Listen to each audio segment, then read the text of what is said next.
I'm back in Ohio this weekend for a friend's wedding. I'm really excited to celebrate, have some fun, make some memories. And I was going on a run this morning, reflecting on how much my life has changed in the last 5 years, going from a broke college student, age 22, to moving myself across the country to start a new life in Dallas, Texas, to begin my dream career in software sales. And I now find myself age 27, making $250,000 a year with a lot of life experience that I wish I would have had earlier on. So I want to talk to you today about the 5 fundamental truths that I have learned based on my firsthand experience of my successes, my failures, my ups and downs. This video is not for everyone because I believe those of you who are a few years behind me right now stand to benefit the most, because you can hear what worked for me, what didn't work for me, what I've learned through all of those experiences so that you can save more time and hopefully get more of what you want out of life as well. Truth number 1 is health is wealth. You've probably heard this before, so let me give my personal take on it. Anytime you leave the place you grew up,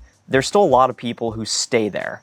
And you come back and you see them and you say, wow, so much changed, right? How are you? What's different? What are you focused on right now? What do you care about? And you can immediately tell based on the way someone looks from their physical physique what they've been up to. Because you can't get your money right if your health is not right.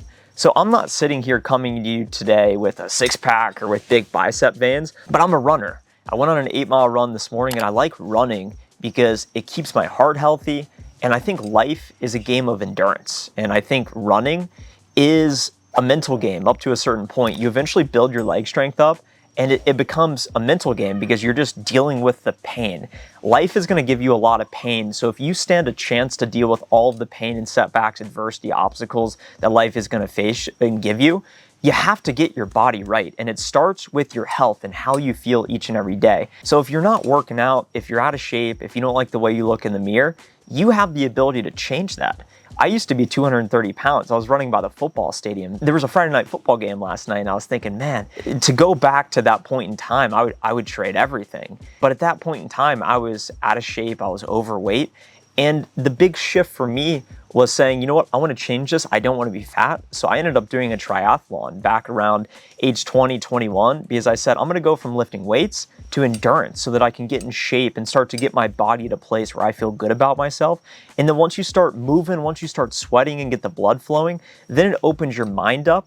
And ask yourself, do you feel better throughout the course of the day on the days you work out in the mornings or the days where you sleep in? And maybe you did things the night before, like drinking or whatever, that sets you back. It all starts with your health, and how you feel will dictate your ability to obtain what you want in life. Your inner condition is a reflection of your outer world. So if you're not putting in the right foods, if you're not working out and taking care of your body, then you stand no chance of reaching success in the big goals that you have. Fundamental truth number 2 is relationships are a value exchange. I'm gonna take my sunglasses off for this one. Relationships in life are a value exchange. Your direct and immediate family, hopefully you have unconditional love where everyone supports one another.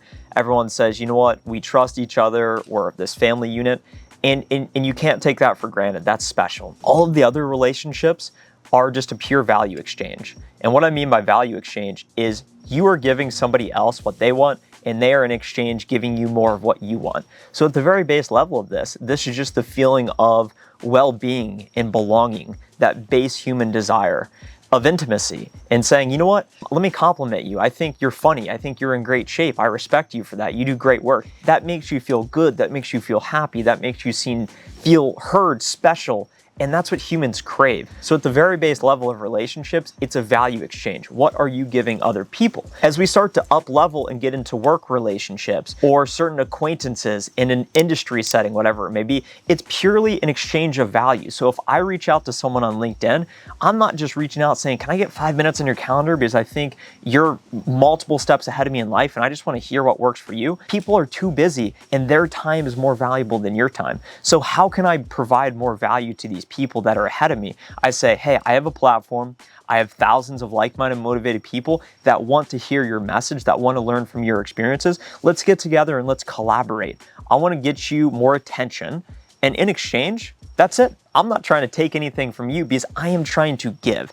And what you give to other people is what you will receive back in life. So when I look back over my last 5 years, my social relationships are not in the greatest place because I have neglected to truly nurture these relationships because I've been disproportionately focused on the wealth component, which is another truth we're going to get to. But the relationships are a value exchange. So I would consider taking out a piece of paper and asking yourself, what value do I offer other people? Am I out of shape? Do I play a lot of video games? Do I not have a lot of money in my bank? Am I falling behind in life?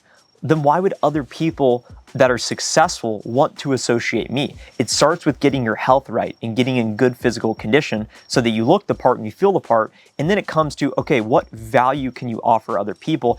And that gets to the next fundamental truth. It's get your money right. Get your money right to me looks like earning freedom. And I'm home this weekend and my sister texted me on Thursday morning. She's like, do you want to go work out? And I said, I would like to go work out at the gym with you, but I have to work because if I don't work in my sales job, then I'll fall behind. And I don't have true freedom of time. I could have realistically went because I think sales gives you autonomy and you have a lot more flexibility than other careers, but I needed to work. I don't have true freedom of time. I can't just go on a 2-week holiday through Europe or on whatever yacht, whatever it may be, because I don't have the funds. My money is not to that place where I have absolute freedom. I believe financial freedom is when you have passive income that exceeds your burn rate. Meaning, if I have $5,000 a month coming in from my online real estate crowdfunding platform that pays me to do no work just because I've provided the upfront capital, the value, then it's going to give me a quarterly dividend that allows me to live my current lifestyle with doing no work. So that is financial freedom, and that's what I'm striving for to get my money right. I'm making as much money as I can in my career in software sales, and that's my paycheck. But if you want to truly profit and have financial freedom, you need to earn profits and you need to have your own deal. So that's why 2-3 years ago, I said, I need to start putting myself out there, sharing values, ideas, information to give people more of what they want out of life and help you get to where you're at today to where you want to go. And in return, that will eventually bring more of what I want out of life. So in my free time, I work on this channel and I work on providing other people value so that I can make more money. And I'm focused on growing my passive income and my investments to a place where that sustains my lifestyle. And I also want to have excess cash so that I can then become very risky. An entrepreneur is someone who takes greater than normal financial risks. So if you have your base needs met, and you're not worried about going homeless, and you have enough capital, $50,000 to invest in an idea, you can start a business today.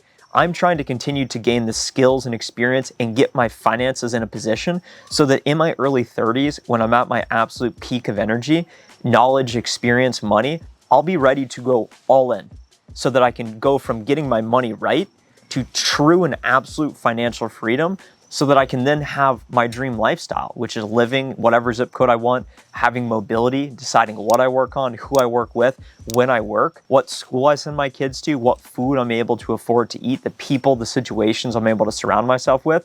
And these last 5 years have been building blocks to get to that point. You don't just get there overnight. You see these people online that have it all, and it can seem so overwhelming. That's why it's important for videos like this. I'm sitting here. It's not like I'm a millionaire yet, but I'm making a lot of money for my age because of how I've spent the last 5 years trying to get my health right, trying to offer value in relationships, now working to get my money right. And that takes us to the fourth truth, which is seek out discomfort. And this has been really important for me in my life. Seeking out discomfort means avoiding the status quo and not getting too complacent. When I come back home, there's people that have never left this 10-mile vicinity of where we grew up in. And I think that that's fine. A lot of people never move, but moving for me forced me to grow because it put me in uncomfortable situations. I've moved every year for the last 8 years. Given some of those moves were less than a mile away, some of the moves were 20 miles away. I'm always changing my environment, my circumstances, so I don't get too comfortable. And if you're constantly moving, you're forced to adapt and evolve. And by seeking out discomfort, it will help you grow as a person. So it's putting yourself in those situations where you don't feel like you're ready or you don't feel like you want to do this something. Maybe you get social anxiety, but you go out to the bar anyway. Maybe it's, hey, I fear public speaking and I'm going to go to that Toastmasters class. Seeking out discomfort for me looked like starting this YouTube channel. I didn't grow up posting on Facebook, Instagram. I was taught to be quiet and stay in my own lane. So when I got to a point where I was ready to make some noise and I started making videos, I got made fun of and people were laughing at me. They said, why are you doing this? And it was very, it wasn't comfortable at all. And especially when you're posting online, getting no likes, no views, no engagement, it's very, very challenging to start. But now that I'm 700 videos in, I'm constantly seeking out that discomfort every day, both physically, so that I can then push myself mentally, and then I get to a place where I've grown as a person, so I actually have something of substance to offer other people. So ask yourself, how can you seek out more discomfort today?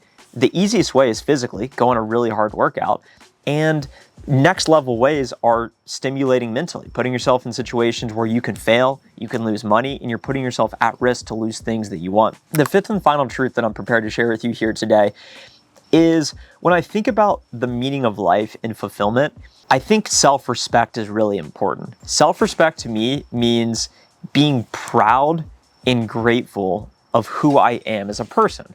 I'm not here because of my looks. I'm not here because of my personality, because I'm super funny, or because I'm connected with everyone.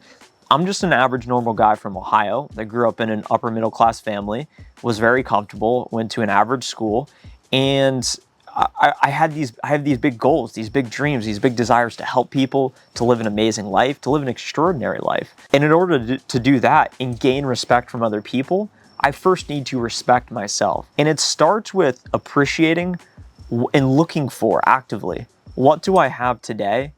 And how can I focus more on that versus what I don't have? How easy is it to fall in that trap of, oh, that guy closed $1 million deal in our office. If only I were him. Why is he successful and I'm not?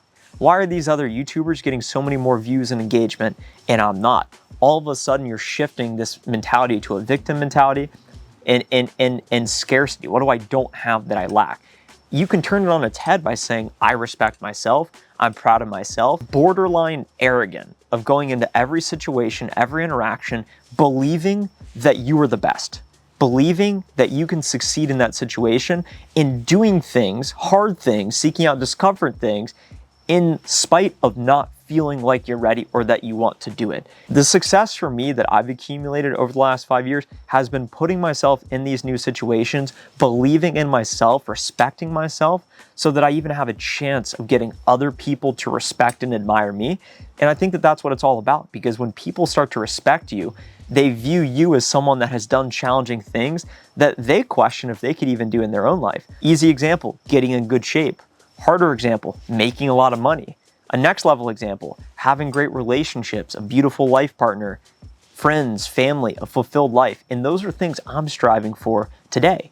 I'm better at some areas and I'm worse at other areas. So how can you respect what you're doing, acknowledge how you can be better, and keep working so that your next 5 years will be significantly better than where you're at today? And that's what I believe. I believe the future Trent at age 32, we're gonna make another video talking about the 5 truths over the last 5 years. And I believe I'm gonna be a way better person at that point than I am today, because I'm following these truths. This is what I've learned. It's what's been the case for me. And I hope that this has been worthwhile and useful to you. If it has been, hit the like button below so that more people can hear this message. Share it with a friend who needs it. Let me know down below. Are there any of these truths that you agree with, that you disagree with? What truths would you add based on your own unique life experience and worldview? Because I am curious to hear from you. We're working to get to 20,000 subscribers, so subscribe now if you haven't already. And if you'd like to join my inner circle, we have over 70 members today. First link in the description below is going to be a link to join the private Discord, and you'll also have access to a weekly live call that I lead. I answer all of your questions, and I share what I'm learning and lessons from the week to help you crush the week ahead. Have a great rest of the day, and let's have fun tonight.